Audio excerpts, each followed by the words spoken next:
I'm Wendy Rutledge, and just ahead on our news, the debates are history, and now it is a matter of matching the scorecards. We will have highlights and reaction here in the Southland. Is it too late to get those Dodger tickets to the World Series? We will show you how Dodger fever is making Wall Street look tame. Hundreds arrested in a crackdown on violent drug pushers.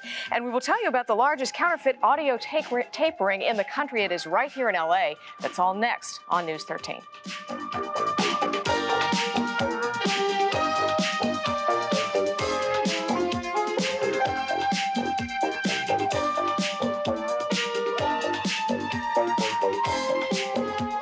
Tonight at 11, the Blues begin a major undercover operation, and life at the top is lonely for Lucy on the next Hill Street Blues. And now stay tuned for the latest news and information with Tim Malloy and Wendy Rutledge on News 13 next.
Channel 13, KCOP, Los Angeles.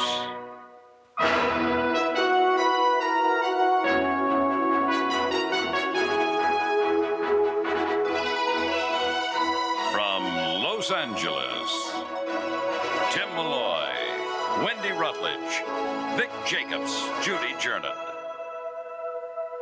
This is News 13. And good evening, everybody. In 26 days, Americans will select a new president. And tonight, the two men who want that job met again. While the polls show the popular vote is very close indeed, Mr. Bush has a clear lead in the electoral tally. And that left Michael Dukakis looking for a knockout punch tonight, while both men tried to cool what, by most accounts, has been a bitter personal campaign. Vice President George Bush, the Republican nominee, and Governor Michael Dukakis, the Democratic nominee. The first exchange of the second debate concerned not Bush or Dukakis, but Dan Quayle. And the vice president went on the offensive. And I made a good selection. And I've never seen such a pounding, an unfair pounding on a young senator in my entire life. And I've never seen a presidential campaign where the presidential nominee runs against my vice presidential nominee. Never seen one before. But from Dukakis, this. Mr. Bush picked Dan Quayle, and before he did it, he said, "Watch my choice for vice president. It will tell all." And it sure did. It sure did. Social Security was touched on several times, Dukakis saying Bush would cut it. Bush saying Dukakis tapped the Massachusetts pension fund, essentially doing the same thing on a state level. And I won't do one other thing that he's had to do. Took $29 million out of his state pension fund. That's equivalent on the federal level of taking out of the Social Security Trust Fund. I'm not going to do that. I won't do that at the moment. I didn't raid the pension fund of Massachusetts. You're dead wrong, George. We didn't do that. As a matter of fact, I'm the first governor in the history of my state to fund that pension system, and I'm very proud of that. And you just have your interest. You just have your interest. No, we did not. When asked about the combative tenor of the campaign, and they were asked about that 3 times, Mr. Bush said the Democrats threw the first stone. You know, I don't want to sound like a kid in the schoolyard. He started it. But take a look at the Democratic convention. Take a look at it. Do you remember the senator from Boston chanting out there, and the ridicule factor from that lady from Texas that was on there? I mean, come on. But I think if we get rid of the labels, and I'm not keeping count, but I think Mr. Bush has used the label liberal at least 10 times. If I had $1, George, for every time you use that label, I'd qualify for one of those tax breaks for the rich that you want to give away.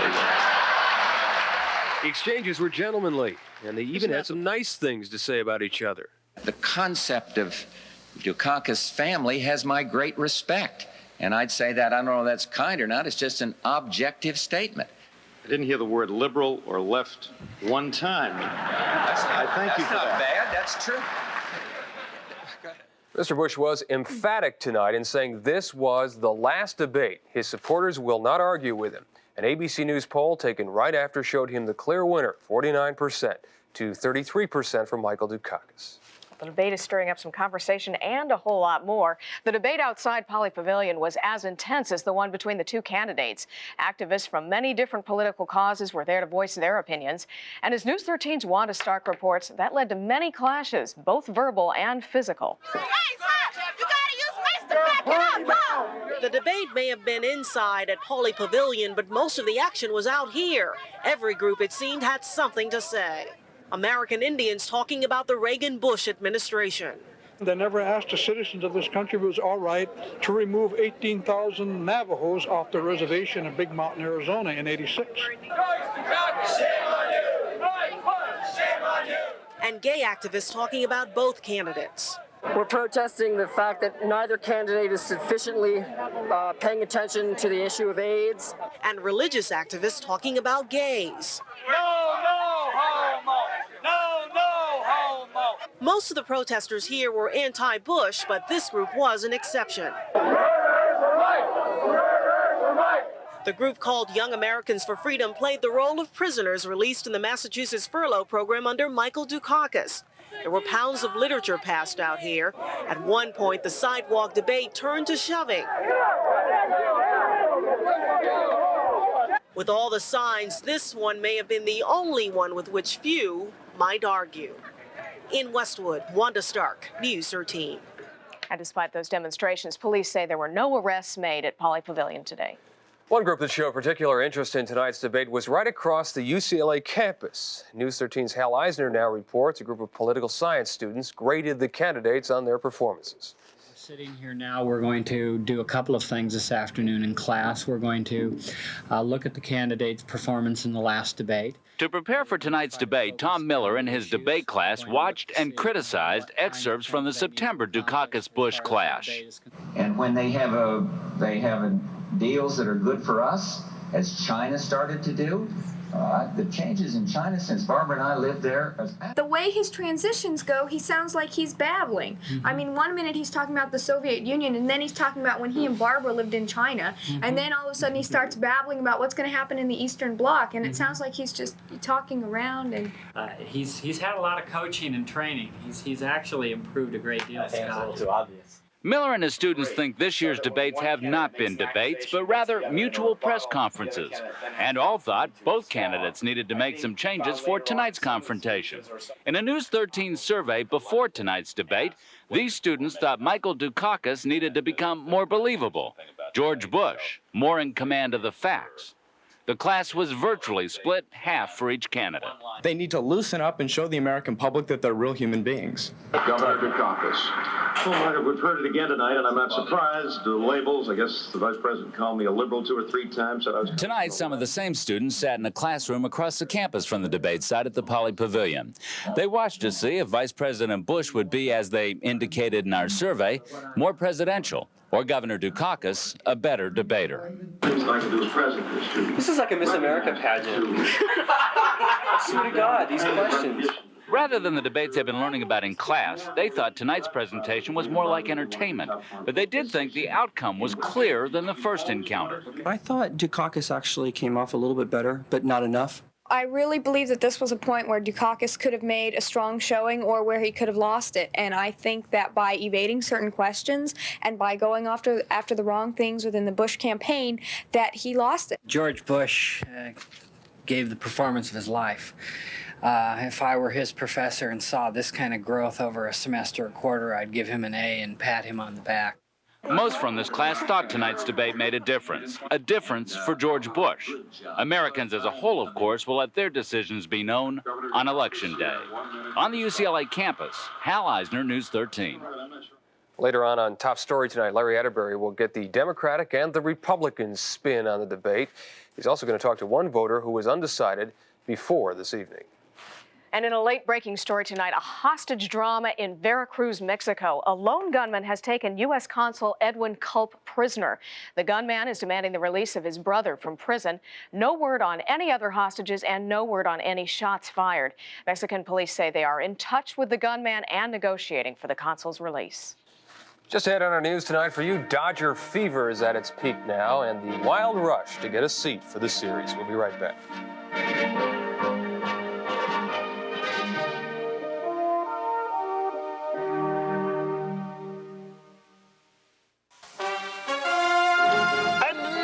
Another in our series of unforgettable moments. Mount Vesuvius erupts, destroying Pompeii.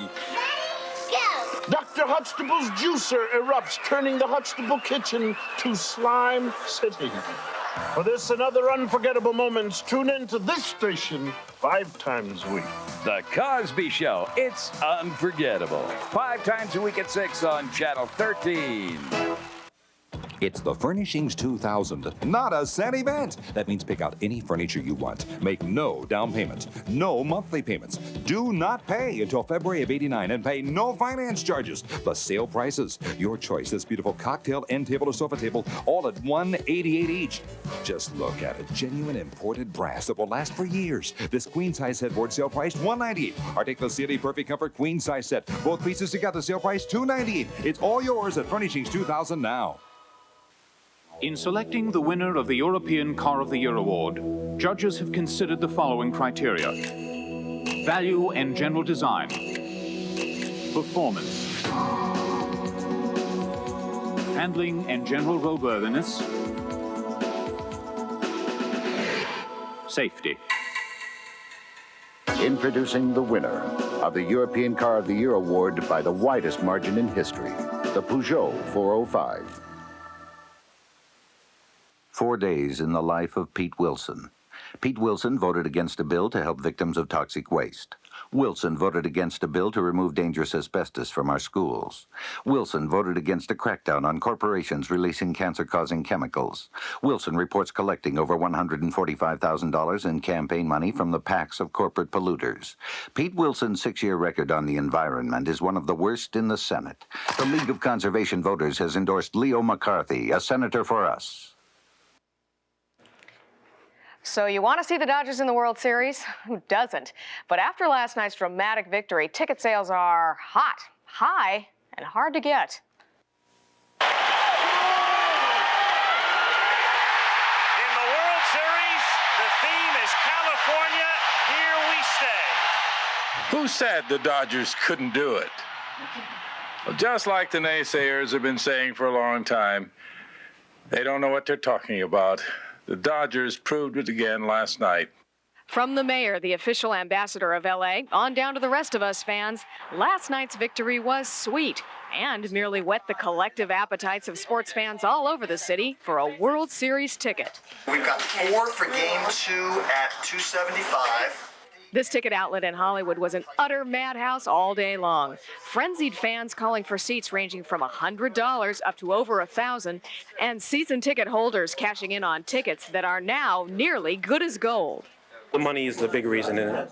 Barry Rice says his boss asked him to grab the pricey going rate on his season tickets because a seat in front of the TV may be just as good, and the money he can make is 4 to 10 times the face value of the ticket. It is very, very similar to a commodity exchange, exactly. It's capitalism. It is, buy and sell and supply and demand, exactly. What kind of seats are you looking for? So how much are they? Be prepared to pay about $100 a piece for the first 2 games and count on the worst seats in the stadium. But if you want to go first class... The boxes run you from $300 up to $750. But don't tell these poor guys. After camping out all night or rising at dawn to get over to the Dodger Stadium ticket booth, the disappointed fans found this sign to greet them. But not to worry, there is always the couch potato alternative, your old reliable TV and a cold one, and you can count on watching this one wherever you are, in pretty good company.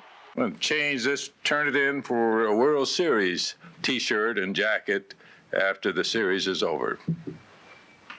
We did it.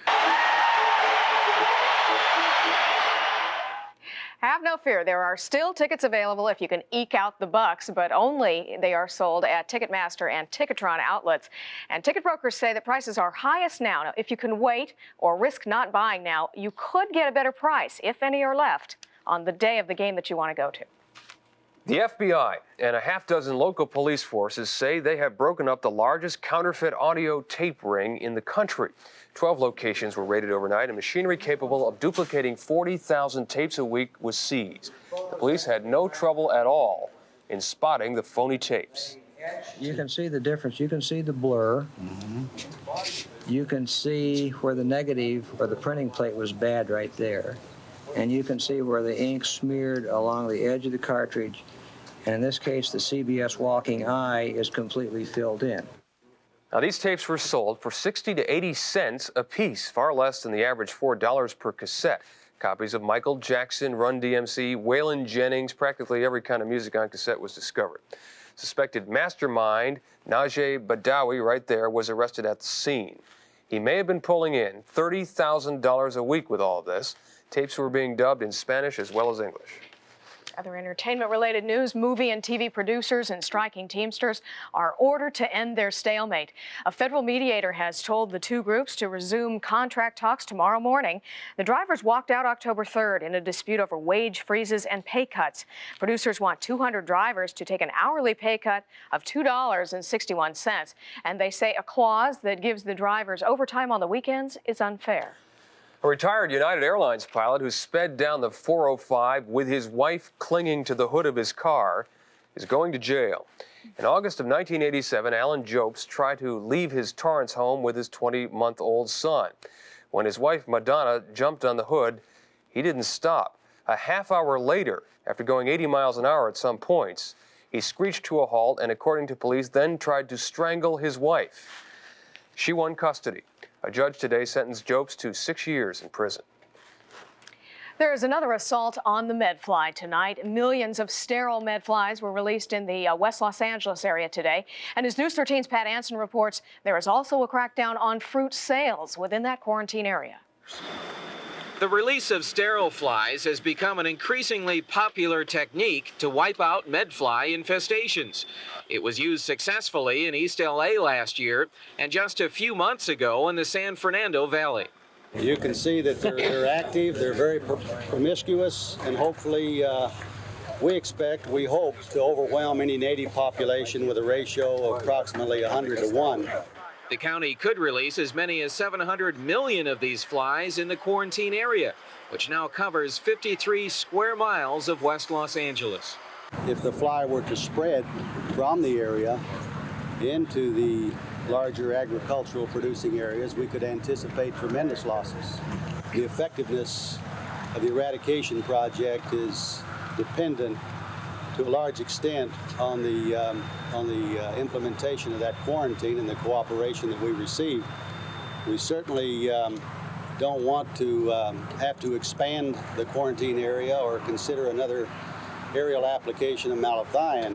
Agriculture officials are also cracking down on the sale of fruit in the quarantine area. Hi, how much for grapes? $1. $1? Since last Friday, nearly 50 street vendors have been cited for selling uncovered fruit in the quarantine area. Most were let off with a warning and told to make sure all of their fruit is sold in plastic bags. We expect to have several of these violations, but once we talk to them, explain what needs to be done, they've been extremely cooperative, and we're grateful for that.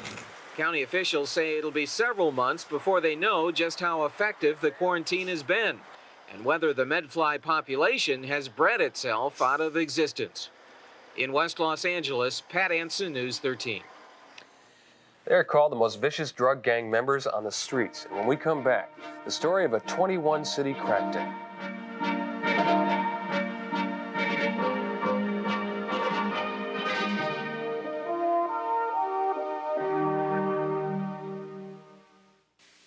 This one is especially for Evelyn.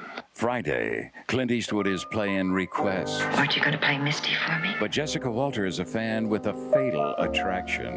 I listen to you all the time. I knew somebody was out there. Maybe she should have stayed out there. Oh, very good publicity for a man in your position. Get her out of here, man. Please, Where to? I love you. I did it because I love you. It's hot. Play Misty for me. Friday at 8 on Channel 13. There are a lot of propositions on the November ballot. How do we sort them out? Well, for one thing, Prop P means police. Up to $120 million for new police, paid for with earmarked royalties from the Palisades Inland Energy Project. That's new police without new taxes.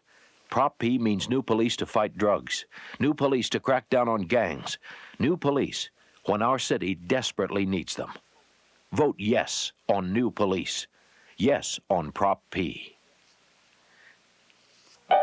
Accidents will happen, but when they do, make sure they happen on DuPont's certified Stainmaster carpet. It not only cleans up like new, it's on sale at standard brands. Save $2 a yard on rich-looking Berber, only $14.99. Save $3 a yard on our best trackless Saxony, and get free installation when you buy sculptured Saxony, and no interest or payments until January '89. The great Stainmaster carpet sale, only at standard brands.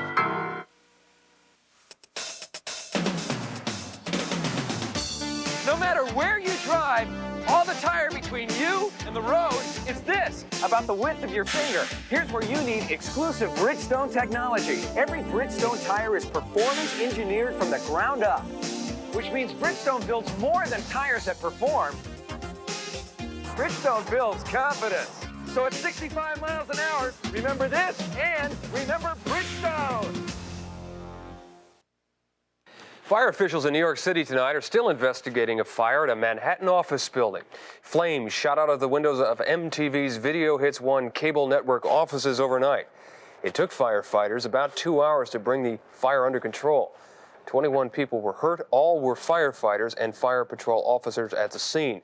But the fire did not interrupt the music channel's programming. That is because their broadcast does not originate from that building. An army of law enforcement officers is on the move tonight, making more than 200 drug arrests. Bob Franken reports the target is Jamaican drug rings. It was a coordinated effort between federal agents and the police in 21 cities, targeting what officials called some of the most violent drug traffickers in the United States. The raids against Jamaican posses were announced by the Attorney General. The development of today's case represents another significant step forward in the federal government's war against drugs. Officials say they've targeted Jamaicans because they've taken over such a large part of the drug business, particularly the market for the highly addictive, highly profitable cocaine derivative crack. There was also new evidence they might be consolidating operations with equally violent Los Angeles gangs. One of the arrests today, we found individuals from the Crips and the Bloods who were involved, and we see some indication now that the Jamaicans, the organized crime groups, may be tying up partially with Crips and Bloods. Attorney General Thornburg called the arrests a major breakthrough, but others were calling the announcement a major coincidence, coming on the same day the presidential candidates would hold their final debate. Without being overly cynical, one would have to presume it's a political purpose, a purely political purpose. It has nothing to do with that.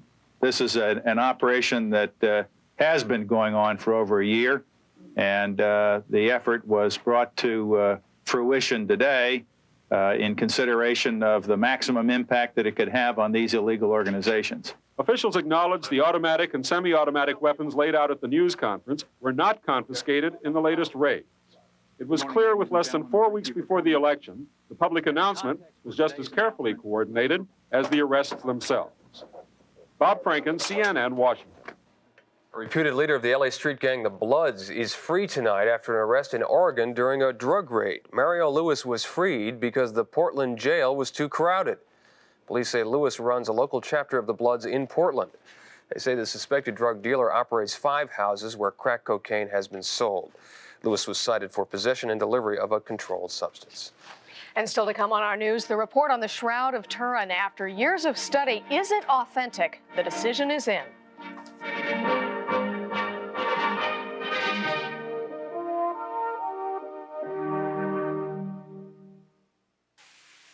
Hi, Larry Huffman for your California Jeep Eagle dealers. We're all dressed up for the great clearance of '88.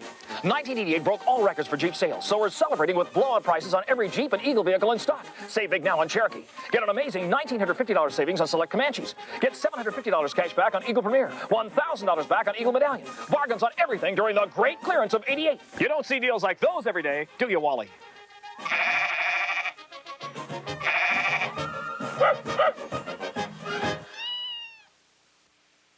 My name is Chris Bauer, and I'm the state chairperson of California Mothers Against Drunk Driving. We're joining with Attorney General John Van de Kamp and nearly 100 other organizations to support Proposition 100. We believe safe driving, good driving, should be rewarded. And Proposition 100 is the only initiative that rewards good drivers. 100 is the best choice for voters. Mothers Against Drunk Driving urges a yes vote on 100.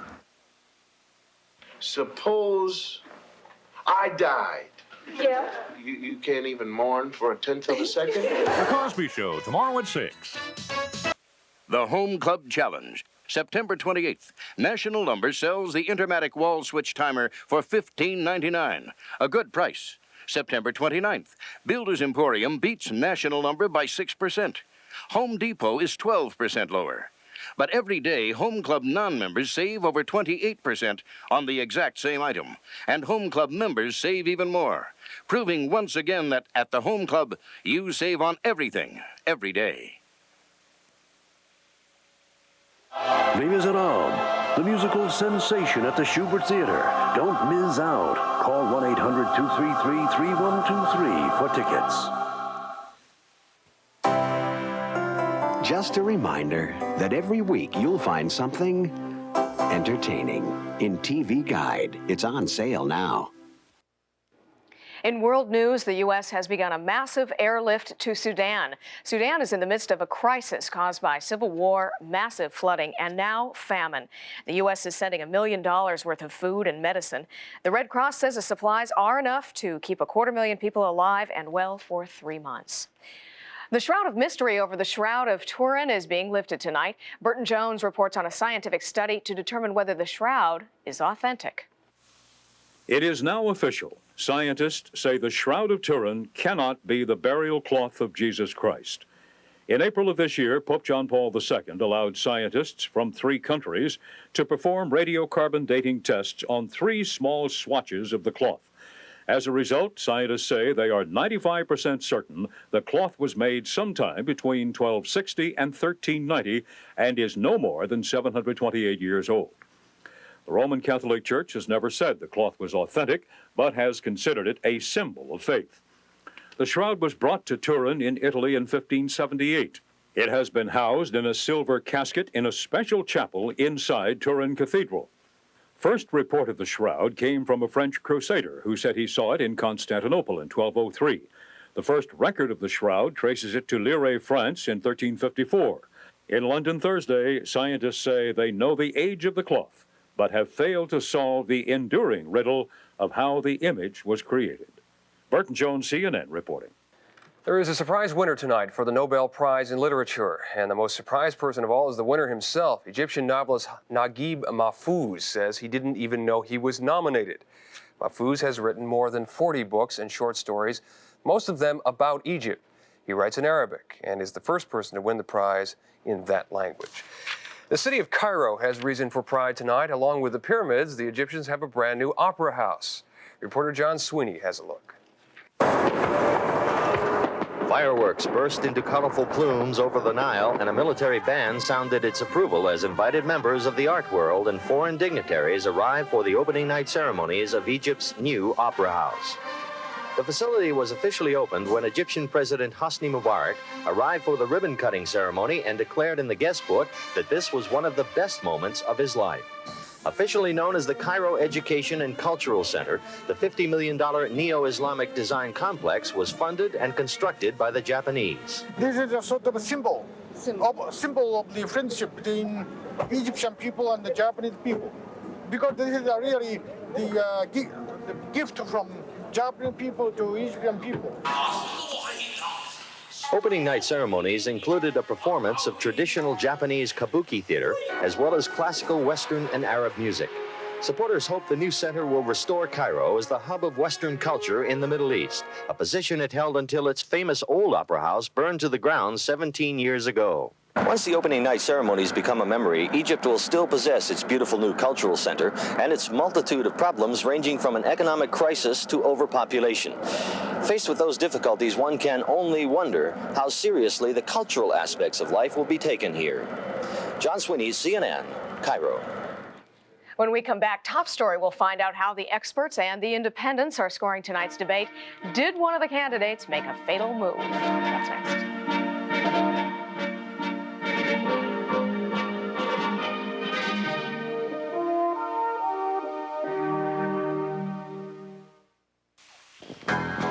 Saturday at 10, John Wayne is Cahill, United States Marshal. Ah! Hold it! The Duke's a lawman looking for a couple of outlaws. One is his son. George Kennedy co-stars in Cahill, United States Marshal. I want him, and I want them two boys, and I want them bad. Cahill, United States Marshal, Saturday at 10 on Channel 13. Have you heard about Proposition 99? You know, it's the one that triples the tax on cigarettes. Did you know that a similar plan died in the legislature without getting a single vote? Did you also know Prop 99 directs that hundreds of millions of our tax dollars will end up in the hands of doctors in the medical industry? And did you know that doctors in the medical industry sponsor the initiative? Vote no on Proposition 99, promoted by doctors for the benefit of doctors.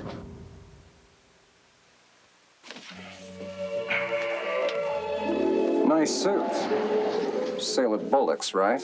No sale. CNR. No sale. Must have cost a bundle. Well, not really. CNR's everyday prices are usually lower than department store sale prices. And CNR never charges for normal alterations. Not even on sale items. Unlike Bullock's. CNR, because you deserve more. Nice suit. CNR. The Alabama International Motor Speedway at Talladega. 3 standard production stops. It's probably pretty unlikely you'll ever need a car that can go 132 miles per hour, day and night, for 62,000 miles straight. But just in case you do, there's only one that's ever done it. The Saab 9000. Buy or lease one of the most intelligent cars ever built at your local Saab dealers today. Time now for Top Story, and back to the presidential debate for now, and a debate that could prove pivotal. Here's Larry.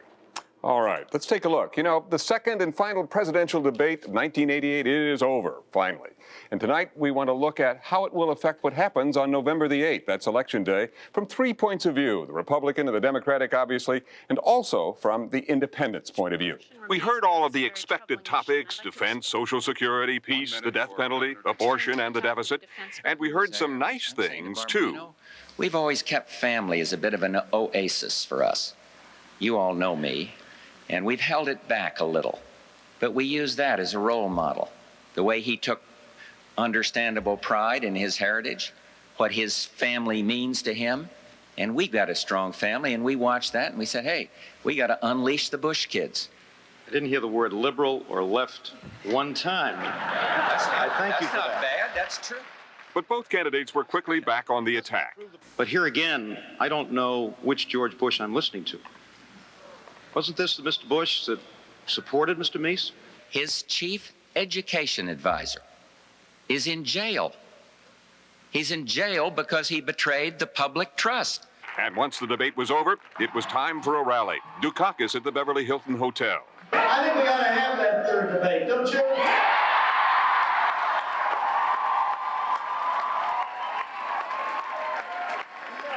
while Bush traveled to Loyola Marymount University. And I intend to win the great state of California.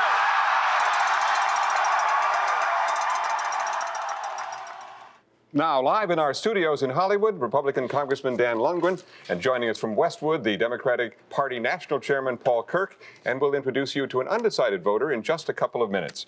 Mr. Kirk, we're going to come to you first. This morning you met with a number of reporters, including myself, and you talked about what Dukakis had to do tonight.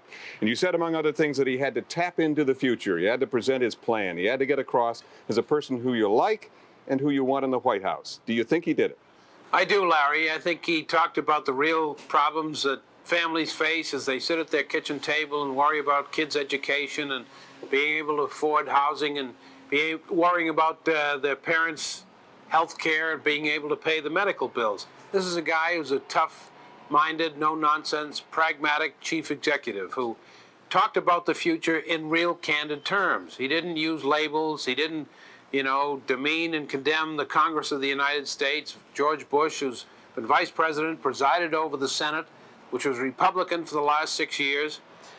Mike Dukakis talked about the compounding, increasing deficit and national debt that is eroding the economic base of this country and wanting to make America #1 again and do better. Now, I think he did what he had to do. All right. One of the things you said that he had to do also, though, was to be talking to us across the kitchen table, to be a nice guy. Was he that? I think he talked about real people's concerns and connected with those concerns in terms of where they are and where they have to go in their own lives and where America must go. In terms of liking a person, Mike Dukakis talked directly to people. What they like most about him is the fact that he'll solve problems in a real way as President of the United States, and that's what his job is. All right, Congressman, let's turn to the Republican side of that. The vice president had to be presidential, but he also had to be a guy that you trusted, that you know, that has experience, that he explained to you about. Do you think that he came up to the expectations that people had before he went into the debate? Not surprisingly, I have a difference of opinion from Mr. Kirk. I think he did very well. For one, he was much more relaxed this time than he was in the first debate. And secondly, he got his points across, his agenda. He talked about his differences with Michael Dukakis on taxes. He talked about his differences with Michael Dukakis on crime, particularly the death penalty.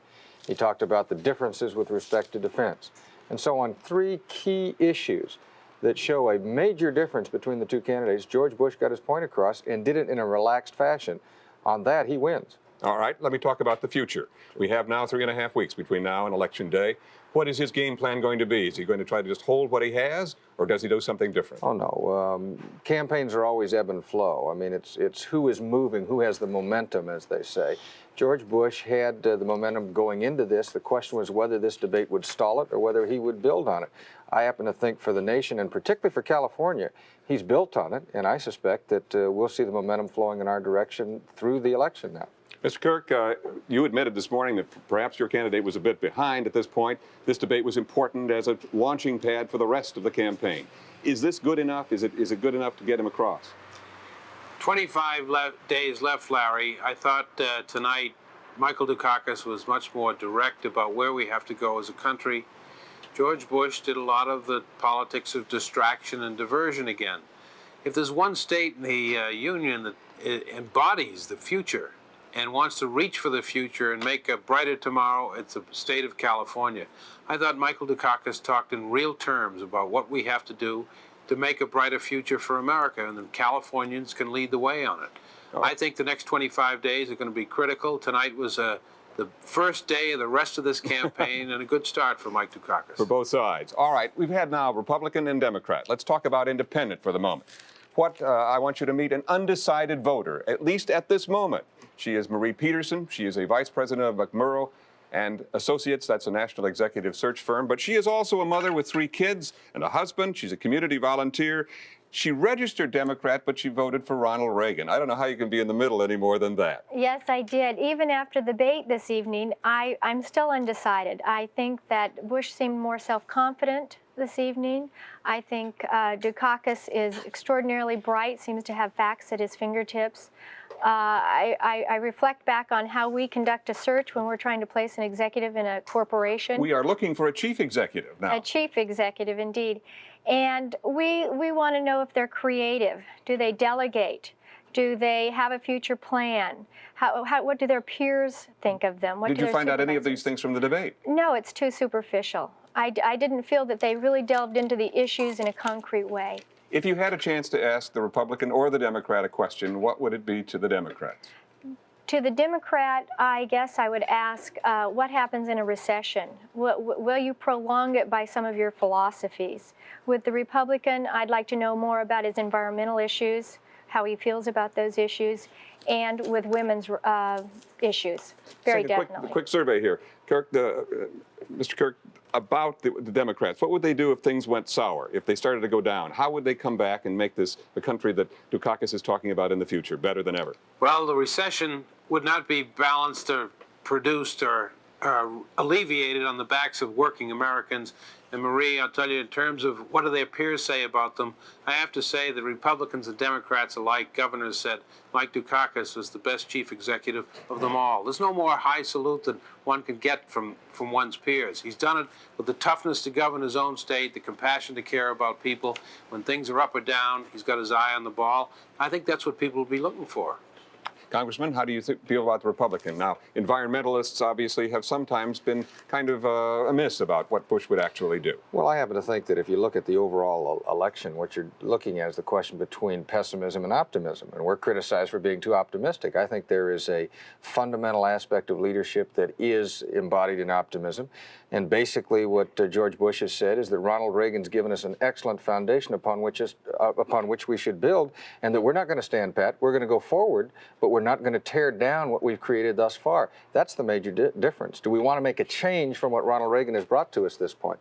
I don't understand this gloom and doom, frankly. Mrs. Peterson, does that help at all? It helps, but it seems to be somewhat superficial, I think, in the response. Another aspect of it is, do the Republicans want to maintain the status quo? Are they satisfied? Do they need to re-look at the issues, turn the crystal, look at the prisms in a different manner? Congressman, how would you respond to that? Well, the point of fact is, any time that you're coming out of an 8-year successful term or 2 terms, you have the challenge of showing that you're not just status quo, that you're going to build on what you've already created and go forward. The problem I find with the Democrats is they say, we haven't been successful, we've got to tear down what we've done, we have to go in an opposite direction. That takes us not to the future, that takes us back to Jimmy Carter, in my opinion. Mr. Kirk, just one quick point from you, if we can. What would be the key, the one thing you think Dukakis could do that would be most convincing to voters? I think the most important thing is to be realistic about the present, more and positive about the future. We are not complacent. We challenge the American people. America can be number one if we get everybody involved, part of a team, working to make life better for all Americans, not just the wealthy and the privileged. All Americans, whether it's here in California or anywhere in the country. That's what's great about our party. That's been great about our country. Diversity and strength united together, moving forward. All right, thank you all very much for joining us tonight. As you can tell, there are lots of opinions, lots of things we could talk about. In the short time, we haven't had a chance to even really touch the surface of what's going on. But there are some thoughts about the rest of the campaign. 3.5 weeks from now, all of you and myself will have to make that choice. We hope that we've been at least a little help in making it. And that is tonight's top story. All right, Larry, 26 days. Okay. Well, still ahead on our news, Judy Durnard with a look ahead to the weekend weather. But first, let's check today's turnaround on Wall Street.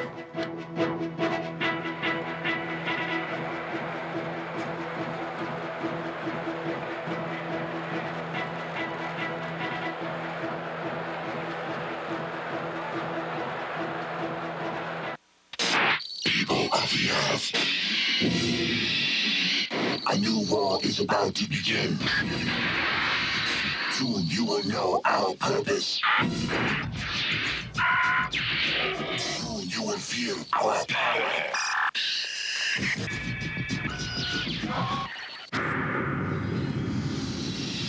War of the Worlds. Sunday at 8 on Channel 13. There are more small businesses in California than anywhere else, and more competition. So what's wrong? This new guy opened up down the block. Is your business off? To say I didn't need the competition. Make things easy for your customers. Get an 800 number. Just call Pacific Bell. They'll help you figure out what you need. Would an 800 number help that much? Hey, it worked for me. For an 800 number, your best call is to call on us, Pacific Bell. Political ad alert. The title of Proposition O claims it stops oil drilling. The truth is, O permits drilling virtually everywhere in the city, including the coastal zone. Prop O is full of exceptions like that, but its sponsors are betting that you won't bother to read it. If you do, you'll see that it permits oil drilling on Venice Beach, at L.A. Harbor, and under every beach in Los Angeles. The sponsors of Prop O call themselves No Oil, but what they really mean is no oil in their exclusive neighborhood, not yours. Vote no on Proposition O. There's no heartburn like your heartburn. And there's no leading antacid tablet like Gaviscon Extra Strength Relief Formula, the fire extinguisher, because only this Gaviscon dispatches a unique foam barrier to smother your heartburn, while acid neutralizers put out the fire. Gaviscon Extra Strength Relief Formula, the fire extinguisher. There are some big changes in the nation's welfare system tonight. President Reagan has signed an ambitious welfare bill into law. It is aimed at turning the system into a gateway to the workforce. Family Support Act says to welfare parents, we expect of you what we expect of ourselves and our own loved ones, that you will do your share in taking responsibility for your life and for the lives of the children you bring into this world. Under the new law, states will be required to offer welfare recipients a variety of education, training, and work programs. The law, called the Family Support Act of 1988, was cleared by Congress with strong bipartisan support. Time for weather, and you know it might sound strange, but I wish it would rain. Well, you might get your wish even later tonight and tomorrow. Indeed, really, But real rain cloud. To end when? Really, to end in time, Mother Nature is going to cooperate because that's all going to clear out of here by Saturday. I'll tell you about it in just a second. Well, right now we'll look at a little bit of history today in Hollywood at the Lasky DeMille barn. The sign went up as an exact replica of the 1913 sign. Well, there we are. That's in Hollywood on Highland. Check out our stats for the day. Well, we cooled down. We said we would. 73, low 62. We are normally at 79 in the state, so we are a little cooler than normal, and no surprise. We were expecting it, weren't we? Right now, 63, humidity at 78%. Well, we got a couple of things happening. We've got a cold front that's passing through and a low pressure system off the coast. Rain today all up and down the coast. This is light rain. This is not going to bring us any major rainfall. It's raining right now in Santa Barbara, and we do have a 20% chance of rain. We're also looking at some gusty winds in the northern and southern deserts, and we're going to stay cool and possibly wet. Let's check out the nation right now. Well, we talked about the west, clear and dry, nothing to really talk about here. And snow again up around the Great Lakes area and in Vermont. They are skiing. Well, maybe not right this minute, but they were skiing today. 6 inches of snow there. And I want to talk a little bit about this tropical storm Joan. It is right now 30 miles south-southeast of Barbados Islands. The government there has issued tropical storm warnings, winds sustained at 50 miles per hour, and there could be 5 to 10 inches of rain associated with this storm. Well, temperature-wise, weekend starting out pretty comfortable almost everywhere. Cool up in the northeast, which is no surprise. And Atlanta, 64. Dallas heats up to 82. Even some 80s up here in Wyoming and the Dakotas and in Montana. And for San Francisco, 72 and sunny. Now, for us tonight, again, you know, if you're driving, 20% chance of rain, just maybe. Civic Center drops to 62. Lots of clouds there tonight, lots of clouds tomorrow morning. 20% chance of rain in the morning. Going to be cloudy most of the day. Civic Center dips to 72 and cloudy at night, and the lows near 60. And then on Saturday, this should all clear out. And as I said, it's going to cooperate for the Dodgers. In the Valley, 73. Santa Monica, 66. Surf at 3. Riverside, 74. Lake Arrowhead, 64. In Palm Springs, again, cool at 91. And we'll take a look at the whole weekend tomorrow night. See you then. And you're wearing your Dodger blue. You have been all week. Blue. I'm trying to get this all the way through the series, so don't get tired of it, okay? They win. It's because of you, This is the Judy. reason why. Okay. Thanks. Judith, thanks a lot. Coming up next, Vic the Brick with us. Brought to you by Caesar's Palace. Relive the legend.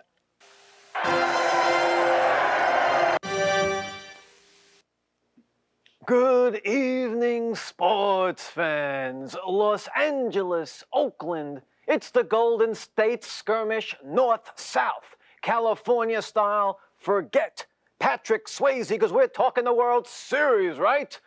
Odds makers say the Dodgers are burnt out. Install Oakland as 2-1 favorites. I say underdogs, schmunderdogs. The Dodgers, again, in 7. And of course, they're riding the emotional ecstasy of their mesmerization. But the Dodgers got to settle down and go for the jugular because familiarity must breed contempt. We know a lot of guys from each club. Bobby Welch, Dave Stewart over there. We have Tim Belcher over here, Alfredo Griffin, Mike Davis. We joked in spring training. I always joke with Bobby Welch, and I would say, wait till we meet you in the World Series. We're going to do this, we're going to do that. And it's come true. I can't believe it. It's going to be a fun series. We can just go out there and play hard the whole way. Meanwhile, Oakland left the Bay Area cocky, bold, and a little bit cheeky.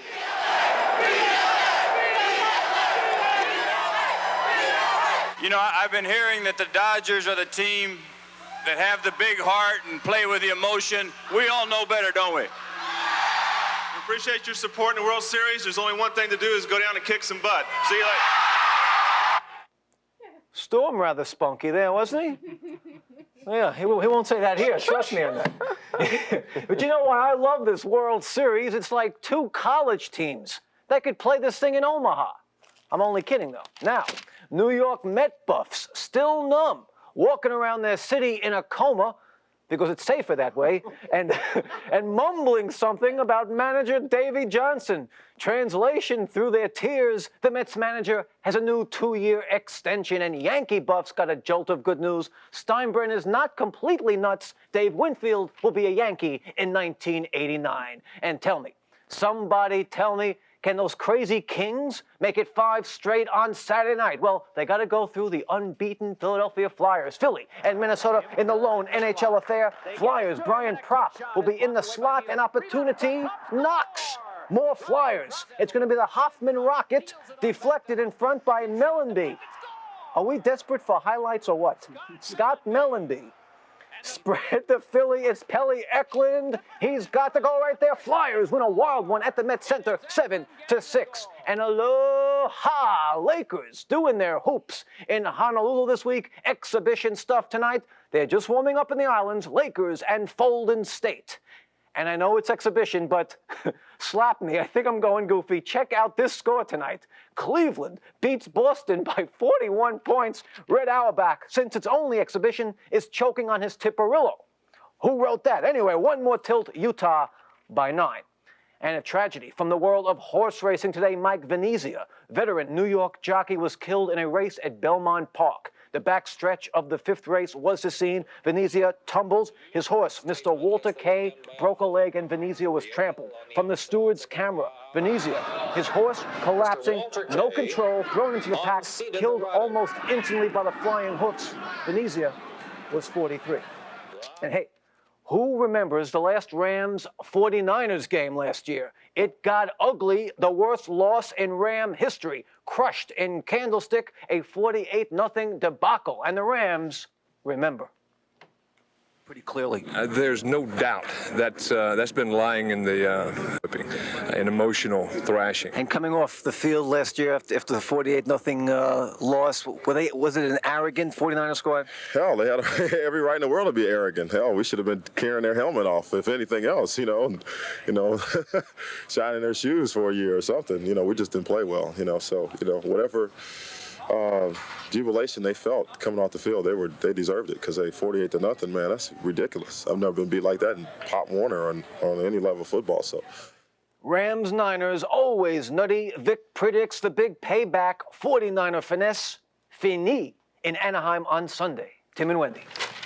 Keep picking the home teams. Okay. Yeah, you do. Is it me? But does Jack Youngblood look like Pat Riley with his hair down? Could be. Yeah. Kirk Douglas, I think. All right, we got one more here. Okay. Finally tonight to England, where from Newcastle to Plymouth, horticulturists have been carbo-loading their veggies in preparation for this. It is the giant vegetable contest, with cabbages as big as wagon wheels and onions large enough to make an entire cooking. Last year's pumpkin outweighed this one by 300 pounds. Some people sing to their flowers. That guy kissed his rutabaga, whatever it was. You said it. We'll see you tomorrow night. Good night, everybody. Take it See you easy. then.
Bye.